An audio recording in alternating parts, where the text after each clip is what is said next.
I was 31 years old the week I learned that my mother had priced my marriage at $0 and an empty box. That's not a metaphor. There was an actual box, wrapped in silver paper, sitting on the gift table between a blender and an envelope thick enough to be cash. I opened it in front of 94 guests because that's what you do at a wedding. You open the gifts people hand you and you say thank you with your whole face. Inside was tissue paper. Under the tissue paper was more tissue paper. Under that, nothing. My mother watched me lift the lid and said, loud enough for the table behind her to hear, "That's all your marriage is worth to me." I count things for a living. I notice when the numbers don't add up. That night, for the first time in my life, I started keeping count of her too. Welcome back to Wise Dad Tales, the channel where quiet people keep the receipts and family learns, eventually, that boundaries have a price. If stories about dignity, documents, and consequences are your kind of thing, drop a comment and hit subscribe before we get into this one, because you are going to want to see how it ends. My name is Naomi. I'm a forensic accountant. I spend my working life finding the money that people have hidden inside stories they tell themselves, the executive who forgot a bonus structure, the business partner whose expense reports don't match his gas receipts, the estate that somehow shrank by $400,000 between the funeral and the reading of the will. People assume the job is about numbers. It isn't, not really. It's about the gap between what someone says happened and what the paper trail says happened. I have spent 15 years living inside that gap. I did not expect to find my own family there. I married Daniel on a Saturday in October, in a backyard strung with lights we'd hung ourselves, because we were saving for a house and a wedding venue felt like a rounding error we could live without. Daniel is an ER nurse. He works nights so that other people's worst days have someone steady in the room. I liked him from the first conversation we had at a mutual friend's barbecue because he asked me a real question about my work instead of the usual joke about being audited. We dated for 3 years before he proposed with his grandmother's ring, resized twice because neither of us wanted to rush the fit. My family is not a family so much as an accounting system with feelings. My mother, Carol, is the ledger keeper. She decides who owes what, who has been ungrateful, who has always been difficult. My father exists mostly as a co-signer to her decisions. He nods, he refills drinks, he leaves rooms before they get hard. My younger brother Tyler is the asset the whole system was built to protect. Whatever Tyler needed, the family found. College tuition paid outright while I worked 2 jobs through mine. A down payment loan on his condo that nobody ever brought up again. When Tyler's first restaurant venture failed, the failure was called bad luck. When I asked once why I hadn't received the same down payment help, my mother said, "You've always been so capable, Naomi. Tyler needs it more." That sentence was the family's whole operating philosophy, spoken out loud like it was a compliment. I was the one who showed up. I drove 2 hours each way for my grandfather's chemo appointments when nobody else could find the time. I paid for my parents' anniversary dinner 3 years running because "things are tight right now" was a sentence my mother could produce on command. I absorbed. I fixed. I was capable, and capable people, I have learned, get billed for it quietly, in a currency nobody ever puts in writing. My grandfather, Walter, was the one relative who saw the arithmetic and hated it. He'd built a small manufacturing supply business from nothing, sold it at 68, and spent his retirement doing crossword puzzles and telling me, in his dry, unhurried way, that I was the only one of his grandchildren who'd ever once asked him how he was doing and waited for the actual answer. He died the March before my wedding. I did his eulogy. I did not cry during it, because he would have found that sentimental, and instead I told the story of the summer he taught me to read a balance sheet at his kitchen table, at age 11, using his own checkbook as the textbook. He liked that I remembered numbers. He said once, over pie, "Numbers don't lie to you, Naomi. People do. Learn to trust the numbers." That is the world I came from. That is the marriage I was building on top of it, quietly, the way you build something you intend to keep. The empty box was not, it turned out, a spontaneous act of cruelty. It was the tail end of a decision that had already been made 3 months earlier, on a Tuesday in July, at 2:47 in the afternoon, though I would not learn the exact time until much later. What I learned in the moment, standing at the gift table in my dress with tissue paper in my hands, was only the ending of a sentence I hadn't heard the beginning of. My mother's face did not look angry when she said it. That's the detail I keep coming back to. She looked satisfied, like she'd been waiting for the right audience. I did not cry at my own wedding. I want to be precise about what I did instead, because precision is the only honest way to tell you what came next. I closed the box. I set it back on the table, lid aligned with the base, corners squared, the way you'd photograph evidence. I smiled at the next guest in line. And somewhere around the third dance of the night, standing near the cake table while Daniel spun his grandmother in a slow circle across the grass, I took out my phone and I took a photograph of that box, still sitting where I'd left it. Silver paper torn at one corner, nothing inside. I didn't know yet what I was documenting. I only knew, the way you know a receipt might matter later, that I should keep it. At the end of the night, after the last guests had gone and Daniel was loading folding chairs into his brother's truck, I sat alone at one of the abandoned tables with my shoes off and my phone open to that photograph. I looked at it for a long time. I did not know, that night, that the empty box was not really about me at all. I would learn, 7 months later, in a conference room with recessed lighting and a box of tissues that nobody touched, exactly what it had been about. My grandfather's attorney called in May. Not my mother. Not the family.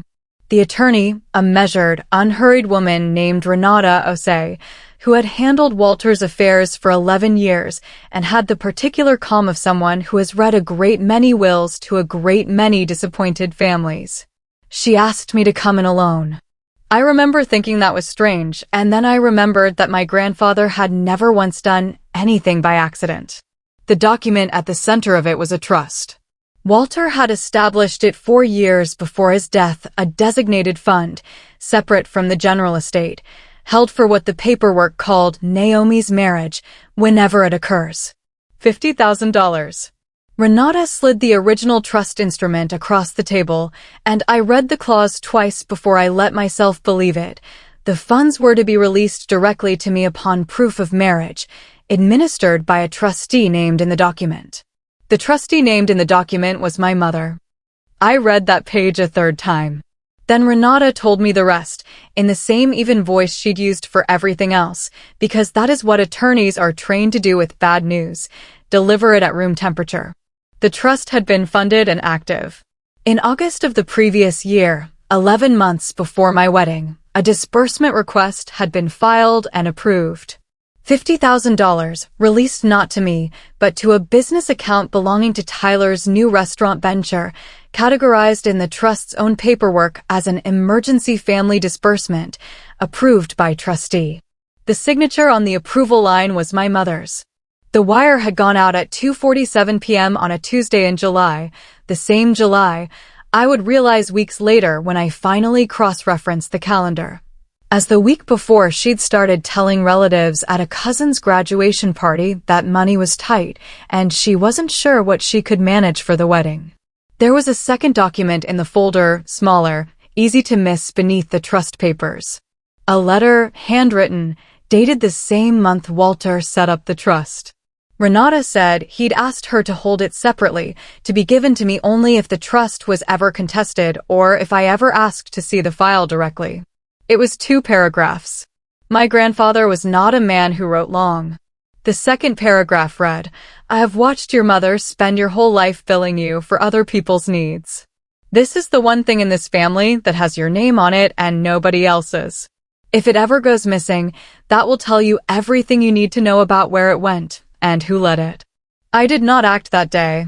I sat in Renata's office and I read both documents 3 times each, the way I read a set of financials before I'll sign off on them, because the first read tells you the story someone wants you to see, and the third read tells you the truth.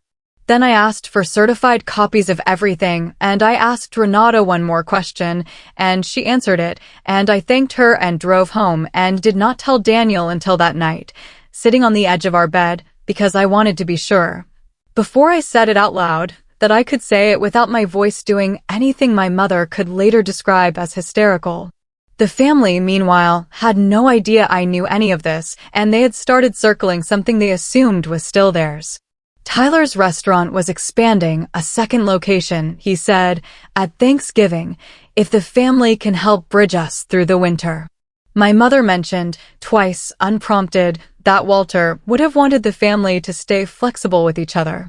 My father, who had said perhaps 400 words to me in the 6 months since the wedding, called to ask whether Daniel and I had settled anywhere financially, a question so transparently a probe that I nearly laughed into the phone. Tyler came to my house in September. He did not call first. He stood on my porch in a jacket that cost more than my first car payment and told me, without preamble, that the restaurant needed $20,000 by October, or he'd lose the second location's lease, and that we're family, Naomi. That's supposed to mean something. I asked him one question. I asked him where he thought the restaurant's initial capital had come from the year before. He said, without hesitating, without even the decency of a pause, Mom helped out. You know how it is.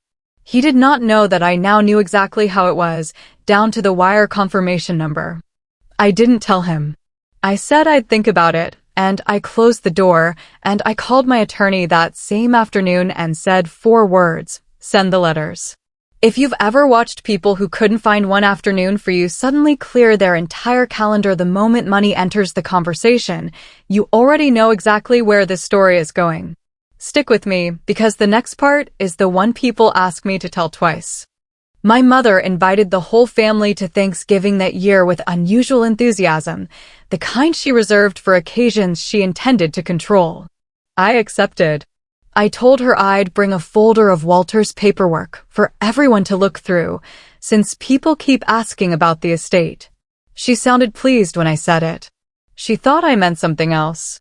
I arrived with the folder inside a leather portfolio, the kind I use for depositions, and I sat through the meal saying almost nothing, which is a skill 15 years of forensic work will teach anyone. Dessert had just been cleared when my mother stood, tapped her wine glass, and announced, to the table, to Tyler, to my father, to the aunt who'd driven in from 2 states over, that the family had decided, as a family, that some of Walter's remaining funds should be redirected toward Tyler's expansion, since that's where the real need is, and Naomi's already settled. She said it like a verdict. She said it like she was doing me a favor by not making me ask. I asked for the floor. She gave it to me generously, because she assumed I was about to agree. I opened the portfolio and I set the trust instrument on the table first, cover page up, and I said its name and its date, and I read the clause about the $50,000 designated for my marriage. Then I set the disbursement record beside it, same tablecloth my mother had ironed that morning, and I read the date, the amount, the account it had gone to, and the signature on the approval line. Then I set Walter's letter down last, and I read only the sentence he'd underlined himself. If it ever goes missing, that will tell you everything you need to know about where it went and who let it. Nobody spoke for 11 seconds. I counted them, the way I count everything. Then my mother said it was a misunderstanding, that Walter would have wanted flexibility, that I was twisting a difficult time into something ugly. Then she said I'd always been jealous of Tyler. Then, when neither of those landed the way she needed, she said, quietly, that I was choosing money over family, which was, I noted out loud, an interesting thing to say about $50,000 that had never once been mine to choose over anything, because it had been taken before I knew it existed. Tyler's voice rose before hers did. He said I was trying to humiliate them in front of Aunt Diane. He said the restaurant would fail without the money and that would be on me. My father said nothing at all, which by then was its own kind of confession, and I told him so, once, evenly, and watched him look at his plate instead of at me. My mother's voice, by the end, had gone very quiet, quieter than I'd heard it in years, and quiet from her was worse than loud, because quiet meant she'd run out of stories. It was my Aunt Diane, the one relative who'd driven in from 2 states over, who had no stake in any of it, who broke the silence differently. She looked at the disbursement record for a long moment, then at my mother, and said, "Carol, you told me at Easter that money had gone to Walter's medical bills." Nobody answered her. Diane didn't say anything else the rest of the night, but she reached over at one point and squeezed my hand under the table, once, and that was the only apology anyone at that table was capable of giving me. I stood to leave a few minutes later. My mother asked, in a voice that had finally lost its footing, what I intended to do. I told her I already had, and that the letters my attorney sent in September had included a formal petition to remove her as trustee, which a judge had granted 2 weeks earlier, a hearing I had not needed her present for, because the paper trail spoke for itself. I set one last item on the table before I picked up my coat, the photograph from my wedding night, the empty box on the gift table, silver paper torn at the corner. I didn't explain it. Everyone in that room already knew exactly what it meant. "You already told me what my marriage was worth," I said. "I just came back to correct your math." The court-appointed successor trustee released the full $50,000 to me in December, along with interest accrued from the date it should have been disbursed, an additional $2,140, because courts, unlike mothers, do not forgive a debt simply because it's inconvenient to collect. Tyler's second location closed in February. The lease he'd warned me about fell through anyway, with or without my help, which told me something about how solid that plan had ever really been. My mother has not spoken to me since Thanksgiving. My father sent one text in January, for words, "Hope you're doing okay," which I read as exactly what it was, a man still leaving the room before things get hard. Aunt Diane and I talk now more than we ever did before. She sends me photos of her garden. She has never once asked me for anything, which, in my family, made her practically a stranger to me for 30 years, and now makes her one of the only people in it I trust. The photograph of the empty box sits in a drawer in my office, printed and dated on the back, the way I file every piece of evidence I've ever cared about. I don't need to look at it anymore to remember what it cost. I know the number. I know the date. I know exactly who signed for it. I used part of the money to do the thing Walter would have actually wanted, which had nothing to do with punishing anyone. Daniel and I put a portion toward the down payment my mother had refused to help with years earlier, and the rest went to a small scholarship fund at the community college where Walter had taken night classes in his 20s, back when he was nobody's trustee and nobody's asset, just a young man learning to read a balance sheet on his own. It's not large. It's enough for one student a year to stop worrying about tuition for a semester. I named it after him. I didn't tell my mother. She'll find out eventually, the way she finds out everything through someone else, at a dinner she wasn't invited to, and by then it will already be finished, the way I've learned to finish things now. What happened wasn't revenge. I want to be exact about that, the same way I'm exact about everything else, because the difference matters. Revenge is taking something. I only ever stopped paying a debt I never agreed to carry in the first place. My family had spent 30 years billing me for love and calling the invoice loyalty. I simply stopped approving the charge. Calm is not the same thing as weak. My family had confused the two my entire life, and it took an empty box and a signature on a wire transfer to teach them the difference between the two, in numbers even they couldn't argue with. If this reminded you that quiet people keep the receipts, and that boundaries are allowed even with blood, take that as your sign. Go check what needs checking. Update what needs updating. Tell someone who needs to hear it. Drop a comment, hit subscribe, and I'll see you in the next one.